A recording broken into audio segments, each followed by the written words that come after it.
Hello, it's Mrs. Dries from the Harrison Township Public Library. Thank you so much for joining me for a story today. We're going to be reading a story called Love, Ruby, Valentine, and it's actually an ebook, so I will be sharing my screen on the computer so that you can see the illustrations up close and personal. And these ebooks are pretty cool, you guys. They are from the Michigan E-Library's K-8 ebook collection. And if you want to go and check out some more of them, you can head on over to our website at htlibrary.org and just go to the children's page, and we have a link there to the Michigan E-Library, which is otherwise known as MEL. Their resources are totally free for anyone in the state of Michigan. You do not even need a library card to use them. And when you go into Michigan E-Library, you'll see one of the options there is the eBooks K-8 collection. And you can go in there and browse around and see if you can find other ebooks that you might like to read. If you are curious about how to use the eBooks K-8 collection a little more in depth, you can check out the Harrison Township Public Library's YouTube channel. I have done a tutorial on how to use those ebooks. So head on over to our YouTube channel and check that out if you'd like. And without further ado, let's get into our story. Love, Ruby, Valentine by Laurie Friedman, illustrated by Lynn Averill-Cravath.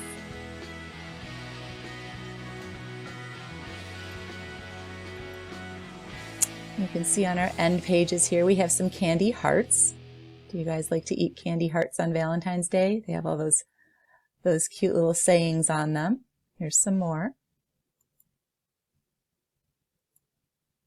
And here's our title page, Love, Ruby, Valentine. And you can see our setting of our book here. We have this cute little house. Looks like it's out in the country with a little stream running through. And if you notice all the little hearts in this picture, you can see the cow has some hearts on her. She's got a heart-shaped pool. There's some little hearts on the bridges. Lots of little hearts hidden throughout the picture. Deep in the heart of Heartland, in a house of oak and pine, with her feathered friend named Lovebird, lived Ruby Valentine. Now Ruby had a favorite day, and Valentine's was it. According to all who knew her, this day was a perfect fit. Ruby loved to say, "I love you," and she loved to say, "Be mine." And she loved to sign her hearts and cards. Love, Ruby, Valentine. Valentine's was Ruby's chance to do what she loved best. As the special day grew closer, Ruby would not stop to rest. With 5 days until Valentine's, Ruby started making cards. She and Lovebird sprinkled glitter. They curled ribbon by the yards. With 4 days down and counting, Ruby and Lovebird began to bake. They cut out heart-shaped cookies. They iced a heart-shaped cake. They never left the kitchen with only 3 days more to go. Ruby and Lovebird filled up goodie bags and tied each one with a bow. With just 2 days remaining, they worked morning, noon, and night, signing cards and wrapping gifts until each package was just right. With Valentine's 1 day away, Ruby carefully checked her list. Then she loaded up her wagon. No one in Heartland would be missed. The night before Valentine's Day, Ruby chose what she would wear. She tried on her purse and shoes. She washed and curled her hair. When everything was in order, Ruby made a special sign. It sat high atop her wagon and read, Love, Ruby Valentine.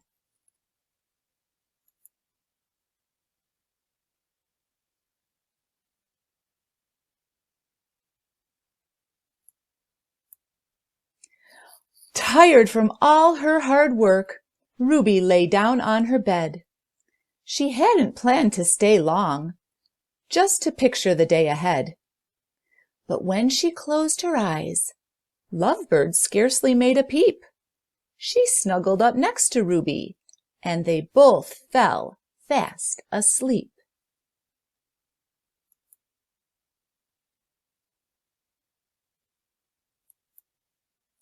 They slept right through the morning and on into afternoon. They slept right past the evening. They never saw the moon.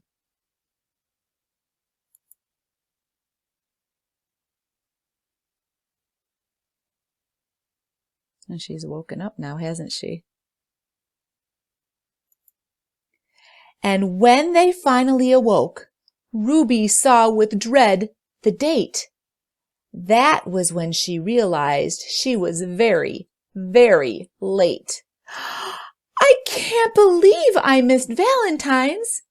Now I'll have to wait a year to tell everyone I love them. Ruby wiped away a tear. She slowly picked up cards and started putting gifts away, when in a squawky voice, Lovebird said, "Let's go today."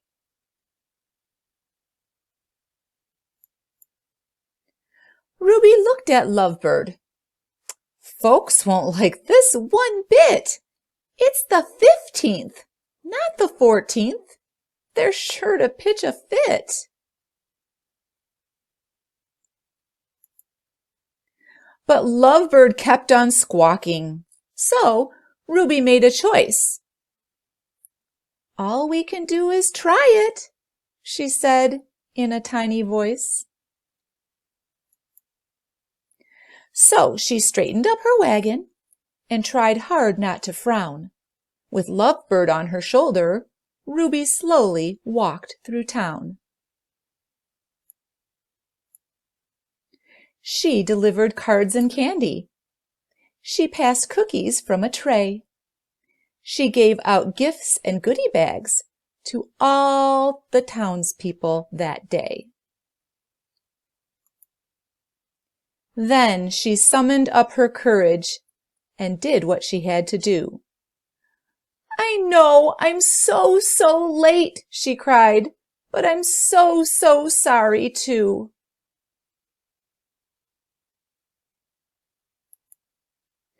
What happened next surprised her.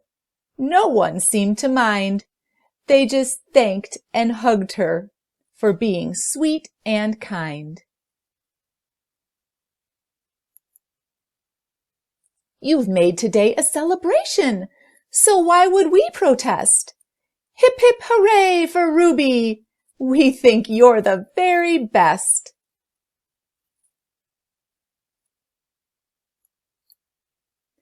And that's when Ruby realized that saying, "I love you," doesn't have to wait till Valentine's. Any day will do.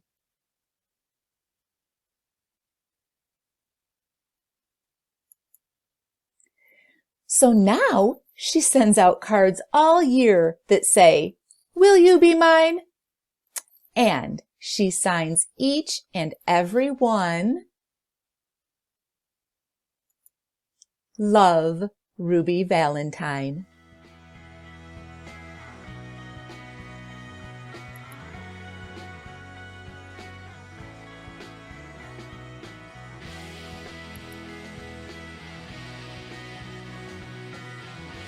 The end.